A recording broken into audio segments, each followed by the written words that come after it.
Hello everyone. तर video बघून तुमच्या तोंडाला नक्कीच पाणी सुटलं असेल. त्याआधी तुम्हा सर्वांचं माझ्या चॅनलमध्ये अगदी मनापासून स्वागत आहे. मी आज बनवते आहे मिरची आणि लिंबूचं लोणचं. त्यासाठी मी इथे ना 1 किलो मिरच्या घेतलेल्या आहेत. त्यामध्ये 3 पावशेर आहेत त्या आपल्या कमी तिखट आहेत आणि पावशेर ज्या आहेत त्या मी लवंगी मिरच्या घेतलेल्या आहेत. पण इथे माझा प्लॅन परत चेंज झाला. माझ्या मिस्टरांनी एवढं तिखट लोणचं नको बनवू, मग मी लवंगी मिरच्या साईडला करून घेतल्या आणि फक्त कमी तिखट मिरच्यांचंच लोणचं मी आता बनवते. तर इथे मिरच्यांचे देठं काढून मिरच्या स्वच्छ पाण्याने मी धुवून घेतलेल्या आहेत. देठं तुम्हाला ठेवायचे तुम्ही ठेवूही शकता. आणि एवढ्या सगळ्या मिरच्या बघून ना माझ्या मुलाला प्रश्न पडला की माझी मम्मा काय बनवते. तर तो मला इथे येऊन भरपूर प्रश्न करत होता काय बनवते वगैरे. तर मी सांगितलं त्याला की मी मिरचीचं लोणचं बनवते. तो म्हणे मी काही खाणार नाही कारण की त्याला तिखट आवडत नाही.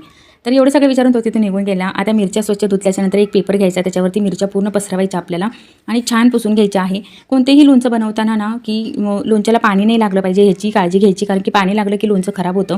आता इथं एका मिरचीचे मी 4 तुकडे करून घेणार आहे. तुम्ही 2 पण करू शकता, पण मसाला चांगला लागण्यासाठी इथे मी 4 तुकडे करून घेतलेले आहेत.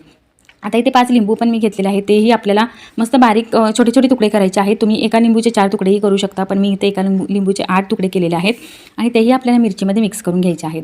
आता ह्याच्यामध्ये ना मिक्स केल्याच्यानंतर ह्याच्यामध्ये आपल्याला एका लिंबूचा रस आणि मीठ टाकायचं आहे. मीठ जे आहे ते आपण स्टेप बाय यूज करणार आहोत. तर आता मी थोडंच टाकलेलं आहे.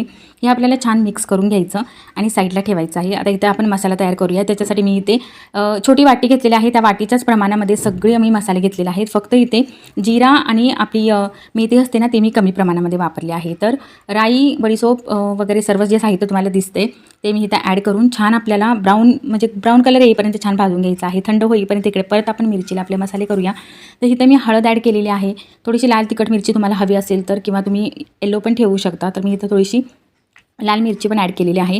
आपली कलोंजी जे कांद्याचे बी असतात तेही टाकायची. मिरची खूप म्हणजे लोणचं खूप छान लागतं. परत मी मीठ ॲड केलेलं आहे त्याच्यामध्ये आणि आपल्याला मिक्स करून घ्यायचा आहे. आता जो मसाला भाजला आहे तो थोडासा जाडसर आपल्याला मिक्सरमध्ये बारीक करून घ्यायचा आहे. तर मसाला बारीक झाल्याच्यानंतर तो मसाला आपल्याला ह्या मिरचीमध्ये पूर्ण ॲड करायचा आहे. ना मी गॅसवर एक भांडं ठेवलं आहे. त्या भांड्यामध्ये आपल्याला अर्धा किलो तेल टाकायचं आहे. तेल इथे तुम्ही कोणतंही वापरू शकता.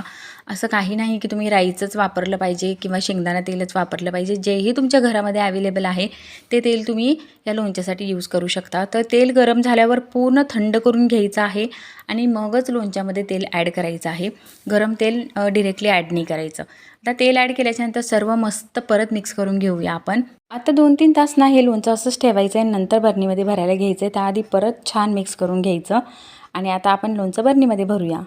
तर इथे आपलं लोणचं अगदी तयार झालेलं आहे. तुम्ही इन्स्टंट पण खाऊ शकता. मस्त बघा छान दिसतंय. आणि ही लोणच्याची बरणी आहे त्याच्यात मी भरले आणि बाकीचं रेग्युलर खाण्यासाठी मी वेगळ्या एका बरणीमध्ये काढलेलं आहे. तर तुम्हाला रेसिपी कशी वाटली ते नक्की सांगायला विसरू नका.